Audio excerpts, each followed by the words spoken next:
బెండకాయ పచ్చిరొయ్యలు.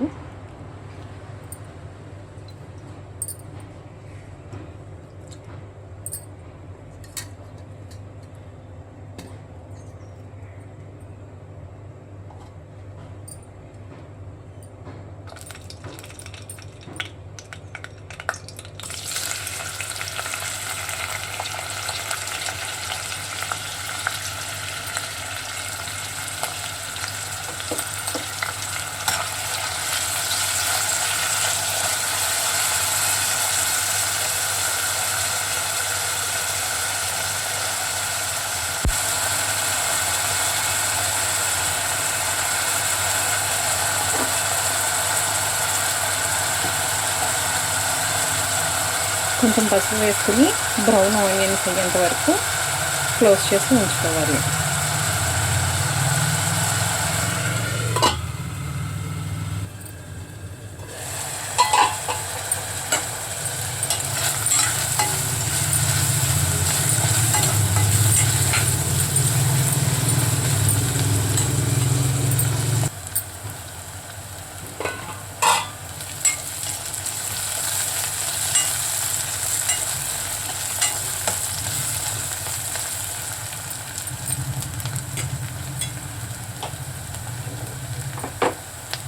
ఈ బ్రౌన్ వచ్చిన తర్వాత బెండకాయలు యాడ్ చేసుకోవాలి.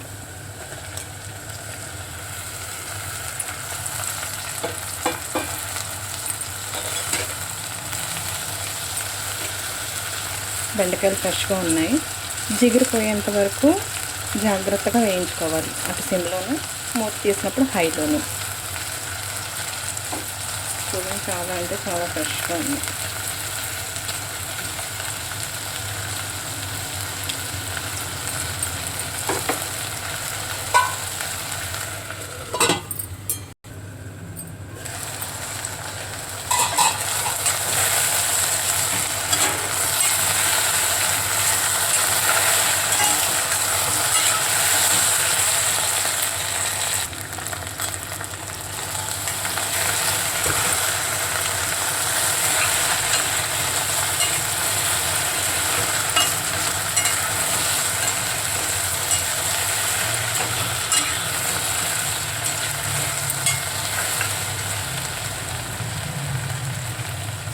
పచ్చిరొయ్యలు యాడ్ చేసుకోవాలి.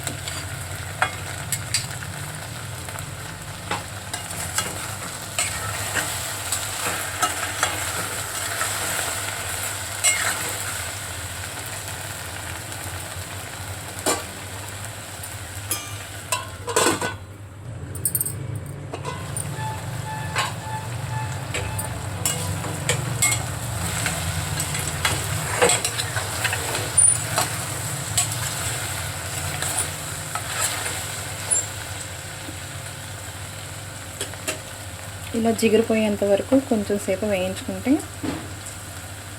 బెండకాయ టేస్ట్ బాగుంటుంది. Just wait. ఇప్పుడు కొంచెం కారం యాడ్ చేసుకుందాం.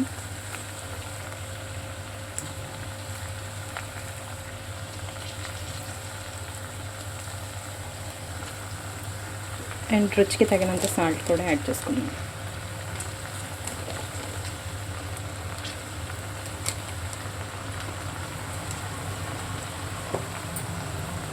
దీన్ని కదపకుండా అలాగే మూత పెట్టి కాసేపు ఉంచితే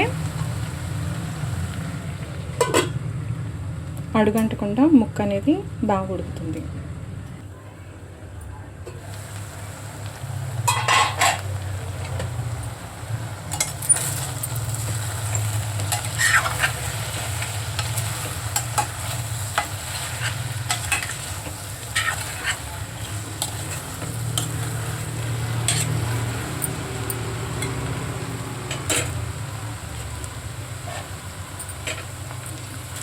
బెండకాయ జిగిరిపోయింది. కారం కూడా ఇందులో మగ్గుతుంది. సో ఇలా కారం మగ్గడం వలన వెంటనే వాటర్ పోయకుండా కారం ఆయిల్తో మగ్గడం వలన కడుపులో మంట అలాంటివి ఉండవు.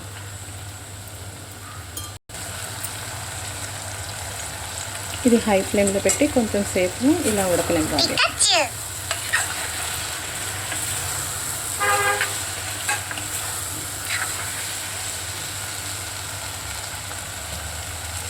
దీంట్లో కొంచెం తగినంత వాటర్ తీసుకుని హై ఫ్లేమ్లోనే ఉంచి ఆ వాటర్ మీడియం అయ్యేంత వరకు జాగ్రత్తగా కుక్ చేసుకుంటే బెండకాయ పచ్చడి రెడీ అయినట్టే. లాస్ట్లో గార్నిషింగ్ కొత్తిమీర కరివేపాకుతో సర్వ్ చేసుకుంటే చాలా బాగుంటుంది.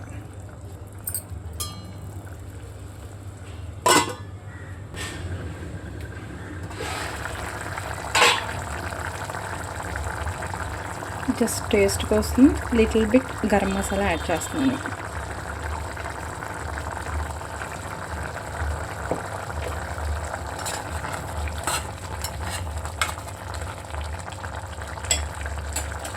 ఇది హై ఫ్లేమ్లోని కొంచెం కుక్ అయిన తర్వాత గ్రేవీ థిక్నెస్ వచ్చిన తర్వాత సిమ్లో పెట్టి మరి కాసేపు ఉంచాలి.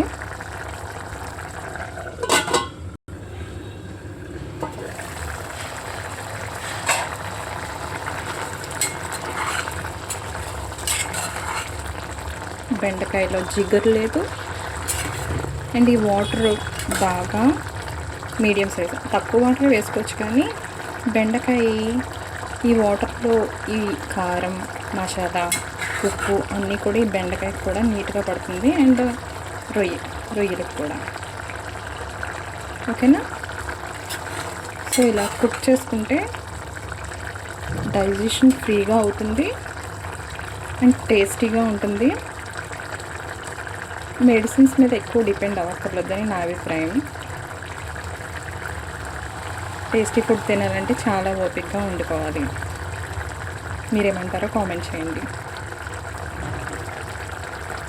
అండ్ ఇలా కూడా తినొచ్చు, కాకపోతే టేస్ట్ అనేది రావాలంటే ఇంకా కాస్త ఉడికితే చాలా బాగుంటుంది. నేను చూపిస్తాను. ఇప్పుడు సిమ్లో పెట్టుకుందాం.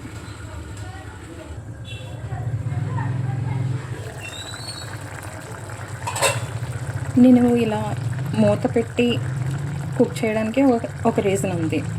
అండ్ మూత పెట్టినప్పుడు వీడియో అనేది పాస్ చేస్తాను, ఎందుకంటే టైం డ్యూరేషన్ కొంచెం తగ్గుతుందని. ఇలా కాకుండా హై ఫ్లేమ్లో పెట్టి త్వరగా వండి ఫినిష్ చేసేయచ్చు కుకింగ్ అనేది. బట్ ఇలాగా సిమ్లో పెట్టి మూత పెట్టి చాలాసేపు ఉడకనివ్వడం వలన ముక్క బెండకాయ కానీ రొయ్యలు కానీ అండ్ మనం వేసిన ఉల్లిపాయ కానీ చాలా అంటే చాలా పర్ఫెక్ట్గా కుక్ అయ్యి టేస్ట్ అనేది మరింత పెరుగుతుందన్నమాట. సో నా కుకింగ్ వే చెప్తున్నాను, మీకు నచ్చితే ఇలా ఒకసారి ట్రై చేసి చూడండి. ఈజీగా తినేయాలంటే త్వరగా కుక్ చేసి వండుకొని తినేయాలని అంటే టైం లేదు అని అంటే అది మీ ఇష్టం. బట్ టేస్ట్ అనేది పెరగాలని అంటే కొంచెం టైం టేకింగ్ ప్రాసెస్ నా కుకింగ్ అయితే. And please support. నచ్చితే కనుక వీడియోస్కి లైక్ చేసి సబ్స్క్రైబ్ చేయడం మాత్రం మర్చిపోవద్దు.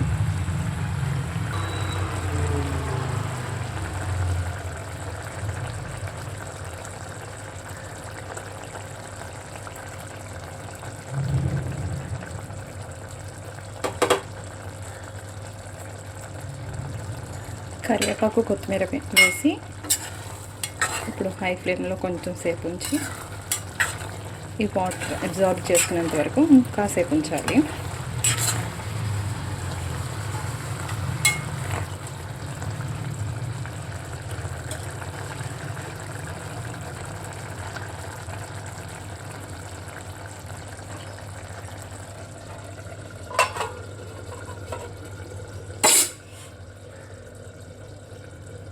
ఇలా సిమ్లో పెట్టి మూత పెట్టడం వలన లోపల ఉన్న ఎయిర్ గాల్లోకి ఎవాపరేట్ అవ్వకపోకుండా లోపలే ఉండి బెండకాయని సరైన కన్సిస్టెన్సీలో కుక్ చేసే విధంగా యూజ్ అవుతుందన్నమాట.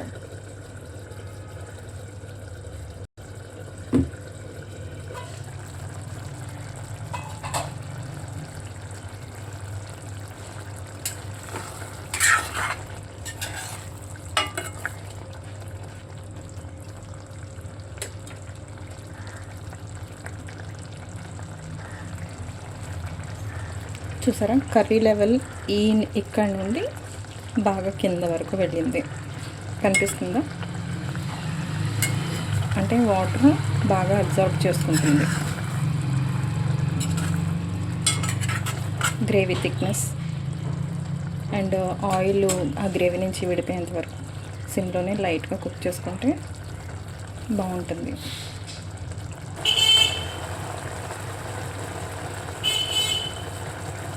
ఫైనల్గా కర్రీ అయితే అయిపోయింది. లాస్ట్లో కొత్తిమీర ఇంకొంచెం కొత్తిమీర యాడ్ చేసుకుని దించేసుకున్నాం.